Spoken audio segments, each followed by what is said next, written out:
Welcome to the club and the book of 2 Kings.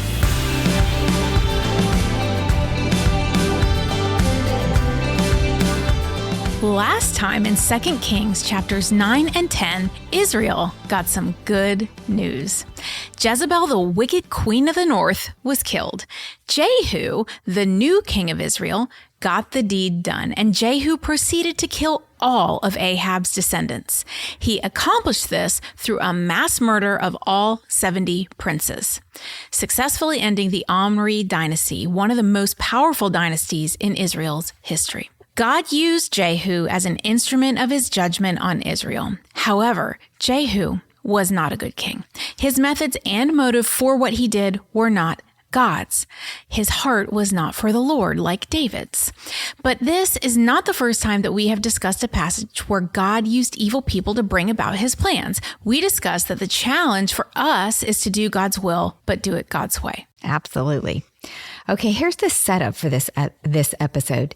Jezebel, the wicked queen of the north, may be dead, but her daughter, Athaliah, the wicked queen of the south, is not dead. So remember, Jezebel was in the north in Israel, and Athaliah was in the south, but they are related. Now, a couple times in past episodes, I pointed out that good King Jehoshaphat's big mistake was aligning Judah in the south with Israel and Ahab in the north. He went to battle with them as an ally, and he married his son Ahab and Jezebel's daughter Athaliah. So that's how Athaliah was transported to the south. The consequences of that union produced a son, King Ahaziah. Well, Jehu killed Ahaziah, king of Judah, in our last episode. But Athaliah, Ahaziah's mother, the wicked queen of the south and daughter of Jezebel, like I said, is still alive. And she is not going down without a wicked fight. Athaliah will channel her inner Jezebel and do what Jezebel would do. She is going to kill everyone who might get in her way.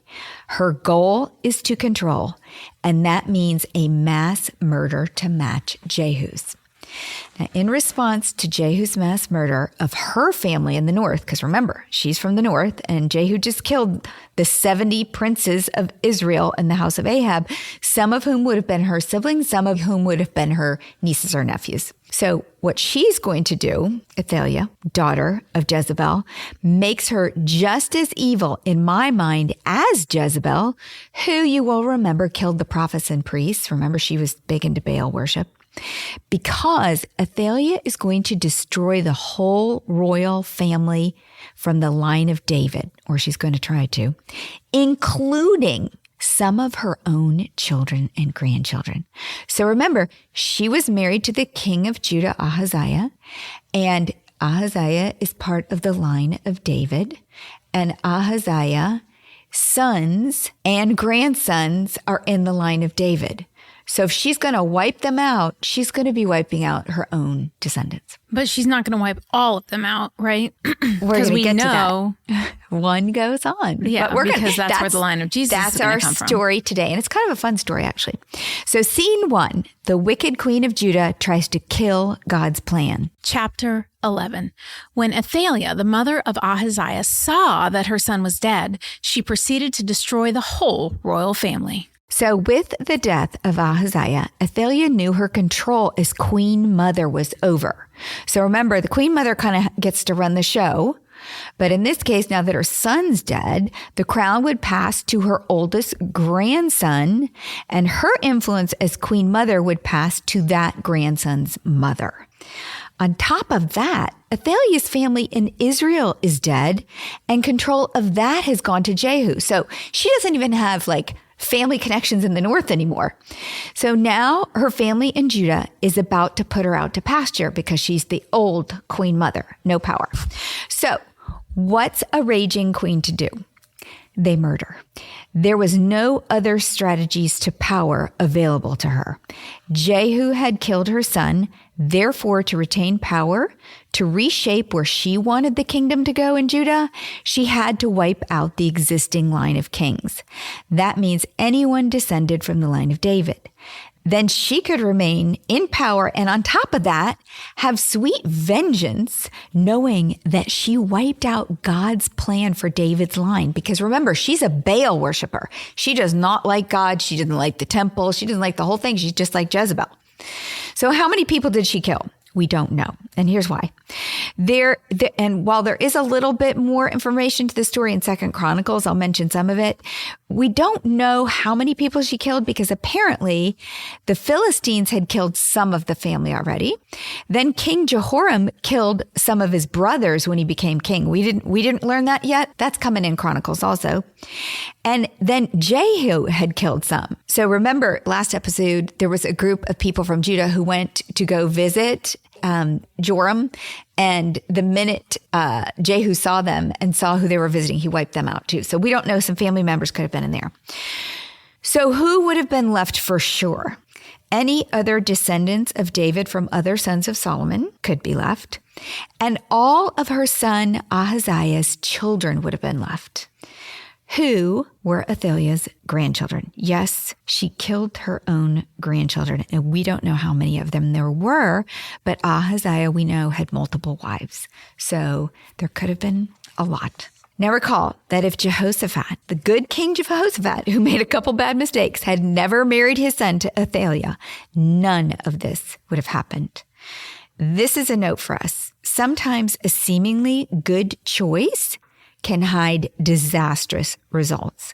The marriage may have looked like a good idea, a good alliance. Judah and Israel, we're all Hebrews here. Let's have an alliance. Judah and Israel united again as God intended. It may have looked good. It may have felt good, right, righteous even, but it wasn't. Only a change in heart can right evil. And Ahab was evil. Jehoshaphat knew that. And only God knows if someone's heart will change. So he may have thought he could have been a good influence on Ahab. We don't know why he did it, but that's God's business. Jehoshaphat knew that Ahab and Jezebel were very evil and worshiped Baal. So why would he think that their daughter, Athaliah, would be a good wife for his son? He shouldn't have thought that. It seems like such a blind move to me, and it had disastrous results. Now note this, but isn't this exactly how the enemy works? Can you hear the echoes of the serpent's words from Genesis 3? Didn't the serpent whisper to Jehoshaphat, probably just as he did to Eve? Would it be that bad for your son to marry someone who worshiped Baal?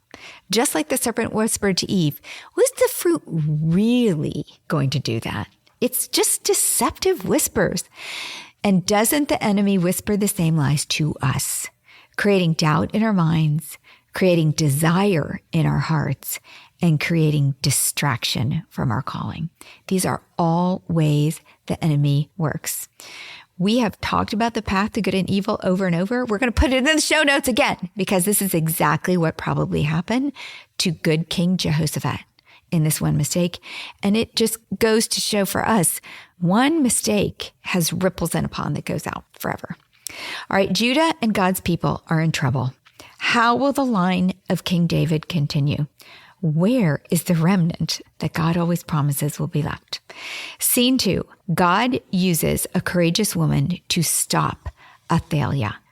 Recall that Jehoram married Athaliah and they had Ahaziah. I know I keep repeating these things, but it's to keep it straight. But Jehoram may have had other wives and with other children. These children would have been wicked Athaliah's stepchildren. One of them, Jehosheba, was married to a priest named Jehoiada. It is thought they lived in rooms off the temple. Now, living with the priest, Jehosheba must have been somewhat protected from the Baal worship that was infiltrating the palace because of Athaliah. And she, Jehosheba, was devoted to the Lord. So devoted, her love for the Lord was greater than her fear of Athaliah. And she risked her life to see the line of David continue. Verse 2, but Jehosheba, the daughter of King Jehoram and sister of Ahaziah, took Joash, son of Ahaziah, and stole him away from among the royal princes who were about to be murdered. She put him and his nurse in a bedroom to hide him from Athaliah, so that he was not killed. He remained hidden with his nurse at the temple of the Lord for 6 years while Athaliah ruled the land. What a good girl. Oh yeah, she's so fun. God's plans will not be thwarted, and God often uses unlikely people to do extraordinary things for him. In this case, God causes Ahaziah's sister to keep his evil mother from succeeding in destroying David's kingly line. Now, I say his evil mother because they had different mothers, same father, different mothers. Jehosheba is responsible for saving the kingdom of God, this one woman. Without her, there would be no Jesus Christ. God would have found another way, but still, he used her. Of course, God would have used someone else, but the point is she was chosen and she accepted her calling. Think about how this happened. Athaliah, the queen mother in the palace, hatches this plan that she is on a murder rage and she's going to knock everyone out. She probably didn't tell anybody. She's just going to town. And then Jehosheba, who lives in the temple, probably hears about it. Oh my gosh, the queen is killing all of the sons. And Jehosheba, these are her nieces and nephews. She moved quickly. Being related to the royals, she had access to the palace and she used it. She acted on what she knew to be right. She knew the word of God. She knew that without this line of David, they would not continue. Now, to me, isn't that the very definition of righteousness? She acted on what she knew to be right. Jehosheba knew that to protect God's covenant with David, she had to act. She had to save one of those boys to be king. It doesn't say anywhere she went and got her husband, the priest. Now, he's going to come into play too. They're a dynamic duo. But she knew, I can slip in, I can get that boy. And we don't know that she slipped in the palace, but we have to assume she went in there because she steals one of the children. The Davidic line is now down to just one of all David's descendants. Never had the kingdom of Judah been so weak.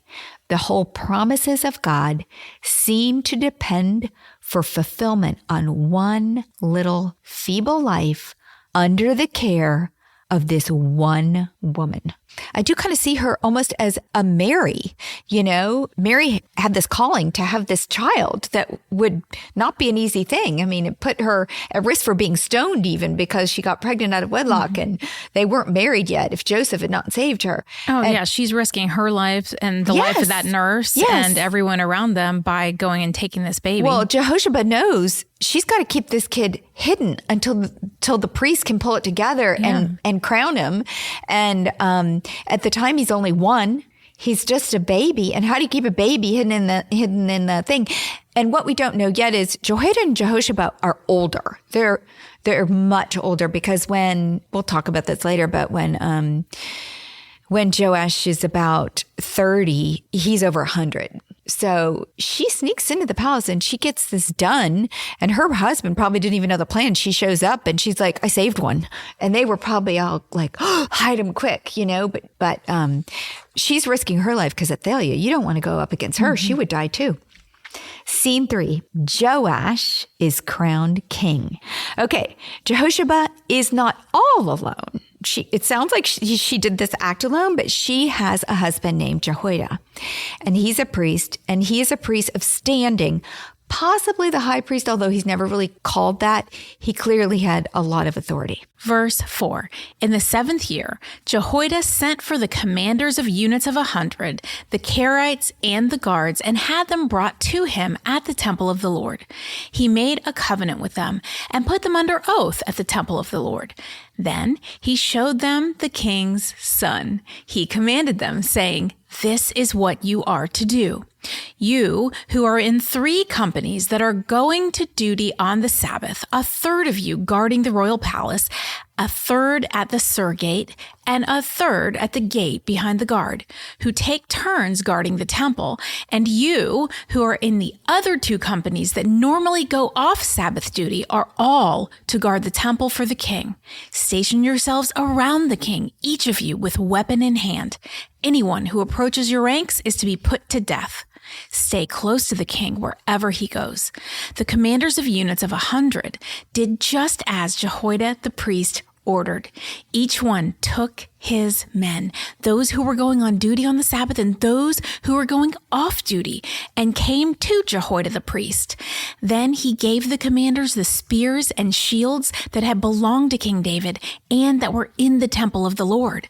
The guards, each with weapon in hand, stationed themselves around the king near the altar of the temple from the south side to the north side of the temple. Jehoiada brought out the king's son and put the crown on him. He presented him with a copy of the covenant and proclaimed him king. They anointed him, and the people clapped their hands and shouted, "Long live the king." So after 6 years of Athaliah on the throne, it's Jehoiada's turn to take action. And I don't think he had a hard time getting anyone on his side, because nobody wants a queen from the north to be the queen in the south. And they really wanted a king anyway. He gathers a secret assembly of military men. He makes a covenant with them and arms them with David's weapons. Then he reveals the boy and crowns him king. Now, the poor little guy, he's only 7. There are a lot of faithful couples in the Bible, from Abraham and Sarah to Mary and Joseph. But I had never considered these 2, Jehosheba and Jehoiada. So faithful, dynamic couple. But upon reading their story, I wish I could have known more about these 2. They were like-minded, fearless and faithful. She used her access to the palace to rescue the boy, and he used his access to the leaders of the nation to crown him king. Through these 2 strategically placed people, God did what would have taken a mighty army. Like if they had to overthrow Athaliah, it would have been a battle. And they did it with no battle, no civil war in sight. God overthrew an evil regime with just one couple. We see this over and over again in the Bible. God is in control and can bring about victory in amazing ways through unlikely avenues. There is a plan we never see going on even now. But what about Joash? Poor little boy. Can you imagine how frightened he was? He has been hidden in a room in the temple where it is thought they stored extra mattresses and supplies for 6 years. His whole childhood. I don't even know if they ever brought him outside. Who knows? He's 7 now, and he's brought out of his little world, surrounded by armed guards in front of a crowd wild with excitement. A crown is placed on his head. Did it fit? Or was it falling off? I cannot even envision this little kid getting a crown that had been around for a while and brought out to put on him. He's given a copy of the covenant. So just so you know, it was in Deuteronomy. It was the law that every king must have their own copy. They were even supposed to write it themselves, but I don't think they did. And they were supposed to read every word. Could he even I hope the priest taught him how to read. Who knows? Then this poor little guy is surrounded. I don't even think anyone could see him. He's surrounded by guards with shields. Could they even see the child? And everyone starts shouting then about his long life. So from his eyes, peering in between guards 3 times his size and shields and these swords that are probably weighed more than he did, I just think he had to be scared to death. I don't know what he was thinking, but poor little tyke. All right, scene 4. Athaliah, the wicked queen of the south, dies. Verse 13, when Athaliah heard the noise made by the guards and the people, she went to the people at the temple of the Lord. She looked, and there was the king standing by the pillar as the custom was. The officers and the trumpeters were beside the king, and all the people of the land were rejoicing and blowing trumpets. Then Athaliah tore her robes and called out, "Treason! Treason!" Jehoiada, the priest, ordered the commanders of units of 100 who were in charge of the troops, bring her out between the ranks and put the sword to anyone who follows her. For the priest had said she must not be put to death in the temple of the Lord. So they seized her as she reached the place where the horses entered the palace grounds, and there she was put to death. Athaliah hears the cheers and screams treason, which is so ironic to me. Who's really the one committing treason here?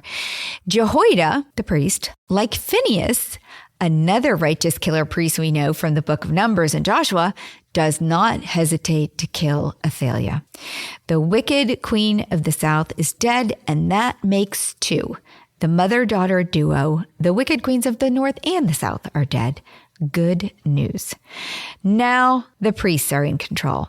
They have the little king, and in scene 5, Jehoiada leads Judah back to God. Verse 17, Jehoiada then made a covenant between the Lord and the king and people that they would be the Lord's people. He also made a covenant between the king and the people. All the people of the land went to the temple of Baal and tore it down. They smashed the altars and idols to pieces and killed Mattan, the priest of Baal, in front of the altars. Then Jehoiada the priest posted guards at the temple of the Lord. He took with him the commanders of hundreds, the Karites, and the guards, and all the people of the land, and together they brought the king down from the temple of the Lord and went into the palace, entering by way of the gate of the guards. The king then took his place on the royal throne. All the people of the land rejoiced, and the city was calm because Athaliah had been slain with the sword at the palace. Joash was 7 years old when he began to reign. So Jehoiada makes a covenant between God, the king, and the people. They promise, I have to say, like so many other times before, to worship God only. We're hoping it's going to stick. Then he destroys the temple of Baal, like so many times before, and kills the Baal priests, like so many times before. Then the boy king moves from the temple to the palace. He takes his place on the royal throne. Poor little tyke, like I said. The people rejoice. All is calm and life is good. For now. Scene 6. We're jumping to Joash's resume. A little jump ahead here. In chapter 12, in the 7th year of Jehu, Joash became king, and he reigned in Jerusalem 40 years. His mother's name was Zibiah. She was from Beersheba. Joash did what was right in the eyes of the Lord all the years Jehoiada the priest instructed him.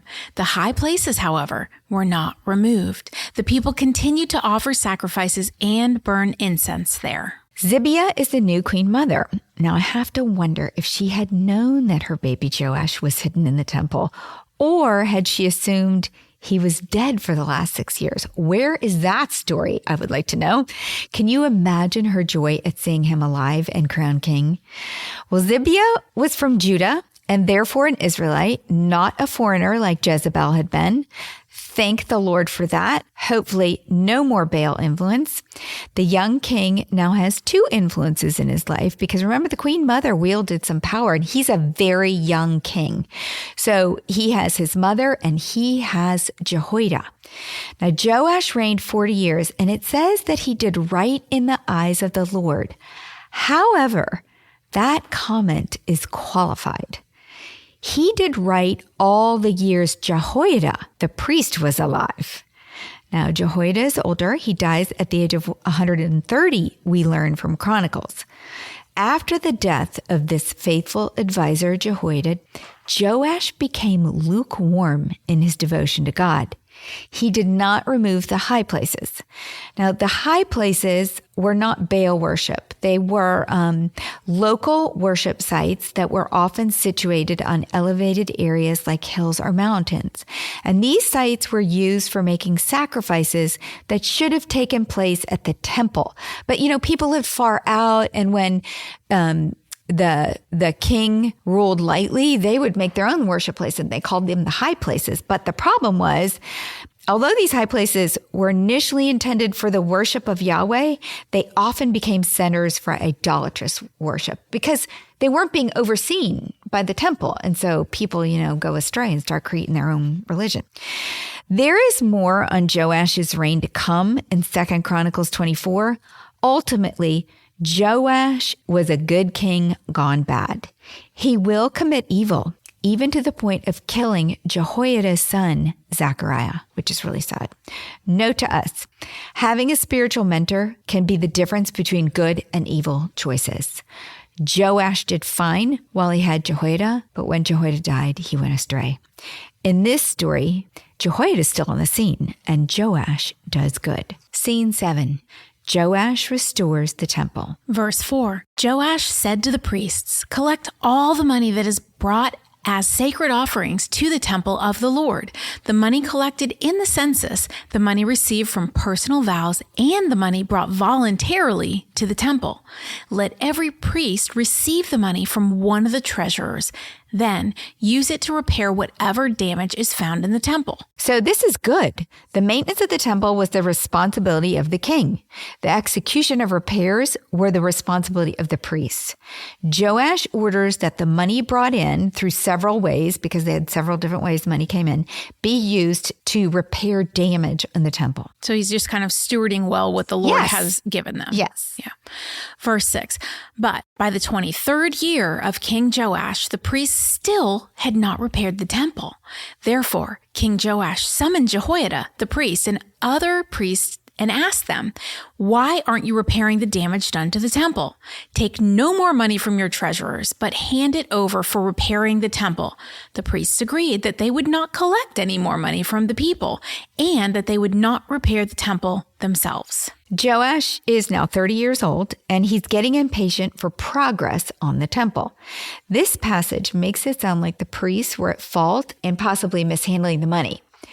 With Jehoiada in charge, that is not likely, however.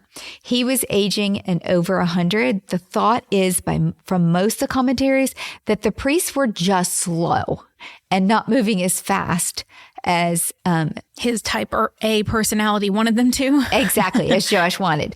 So Joash takes over and takes control of the money. Then in verse 9, Jehoiada the priest took a chest and bored a hole in its lid. He placed it beside the altar, on the right side, as one enters the temple of the Lord.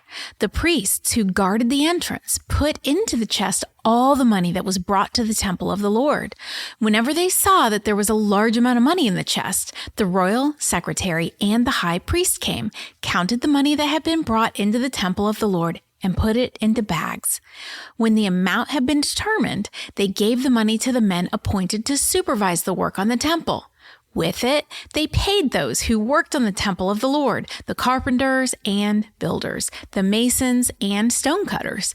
They purchased timber and blocks of dressed stone for their repair of the temple of the Lord, and met all other expenses of restoring the temple. So the plan is simple. Joash is just reprioritizing the expenses of the temple. The priest put all the money given by the people into a chest. When the chest is full, the royal secretary and the high priest count it for accountability. Then the money was distributed to the construction workers. Of course, some was withheld to feed the priests because they counted on that. But the priority was going to be the temple and not whatever else the money was going for. But didn't he just tell them not to keep on collecting it? And they said they wouldn't keep on collecting it? Well, but instead of collecting it and putting it like in a temple treasure, the treasury now is locked up in this box. It has to go in the box. And then it has to be counted by both of them. So he's putting accountability in place because I know you said they were just slow, but it sounds like they might have been mismanaging slow, things. Or what were they prioritizing the money for? Feeding the poor or taking care of someone? Who knows?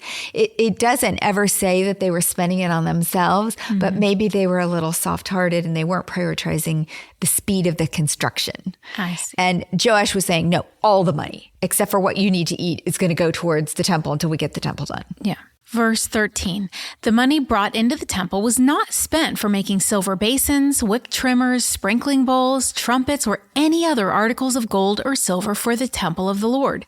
It was paid to the workers who used it to repair the temple.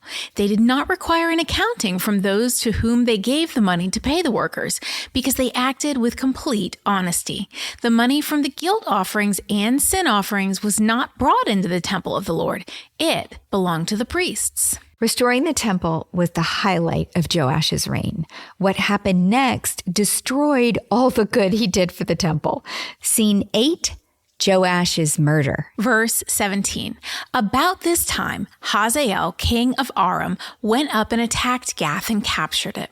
Then he turned to attack Jerusalem, but Joash, king of Judah, took all the sacred objects dedicated by his predecessors, Jehoshaphat, Jehoram, and Ahaziah, the kings of Judah, and the gifts he himself had dedicated, and all the gold found in the treasuries of the temple of the Lord and of the royal palace, and he sent them to Hazael, king of Aram, who then withdrew from Jerusalem. So Judah and Jerusalem get attacked, and Joash hands over the temple's sacred objects. So now the outside's restored, but all the sacred things that still had been there are gone. Handing over temple treasures for political security is never a good thing. But did Joash have another choice? Yes, he probably could have put his trust in the Lord, and God can do that, find another way out. So he's in trouble. Verse 19. As for the other events of the reign of Joash and all he did, are they not written in the book of the annals of the kings of Judah? His officials conspired against him and assassinated him at Beth Millo on the road down to Silla. The officials who murdered him were Jozbad, son of Shemeth, and Jehozbad, son of Shomer. He died and was buried with his ancestors in the city of David, and Amaziah, his son, succeeded him as king. All right, the good news here is that the line of David is safe. Joash has a son, and he becomes king. The bad news is that Joash cannot go on the good king list, despite what he did for the temple. And we learn in 2 Chronicles 24 that he actually did a lot more evil. They just don't tell about it here. But listen to 2 Chronicles 24. It helps us understand why he gets assassinated and why there's so much judgment upon him. 2 Chronicles 24, verse 23. At the turn of the year, the army of Aram marched against Joash. It invaded Judah and Jerusalem and killed all the leaders of the people. They sent all the plunder to their king in Damascus. Although the Aramean army had come with only a few men, the Lord delivered into their hands a much larger army. Because Judah had forsaken the Lord, the God of their ancestors, judgment was executed on Joash. So why did his officials kill him? We have to think that this is part of the judgment, because when you think about it, Joash had been rescued by the Lord and a faithful couple as a child. Yet he did not remain faithful to the Lord or even to that couple. He's going to kill their son. He rebelled against them. His death was the Lord's judgment. And that's why his officials are probably incited to turn against him.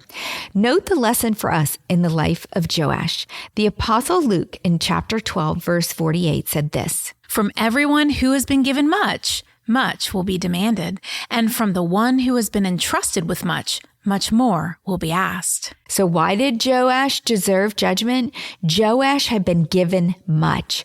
Recall that he alone survived Athaliah's massacre. He was given life when his brothers and cousins had been killed. And then also Joash had been entrusted with much. He was made king and trusted to lead the nation in following God. He did not use what he had been given.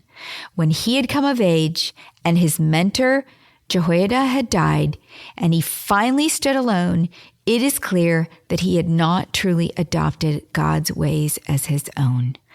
What about us? That's the challenge. What have we been given? Are we thankful? Do we even recognize or remember all the Lord has done for us? Do we own our faith, or are we riding the coattails of someone else?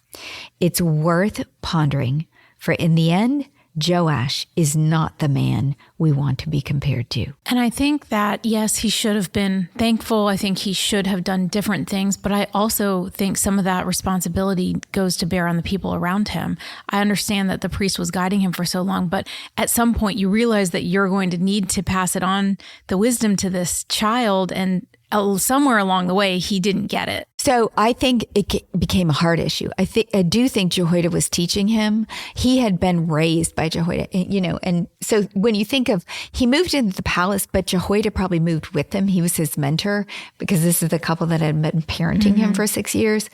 What I think is it comes down to is a heart issue. Like David, you're either for or you're not. You either have a heart that's going to withstand, your love is going to be greater for God than for like Jehu doing it your own way. Jehu and Saul both did it their own way. David made mistakes, but recovered. Repented. Joash could have recovered at any point. And that's the thing with the Lord. He's always open to recovery and repentance.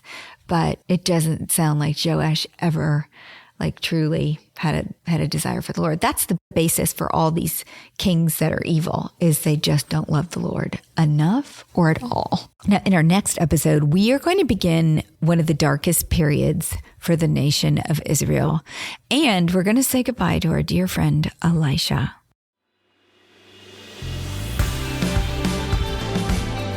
What's a club without friends? If you're enjoying the Bible Book Club, why don't you share it? And then you can say, Welcome to the club. New episodes drop every Monday, and get all episodes now on Amazon Music. As always, head over to susanme.com/Bible Book Club for show notes from today's episode. Bible Book Club is hosted by Susan Merrill and Heather Rubio. Edited by Buck Buchanan. Produced by Haley Mawat.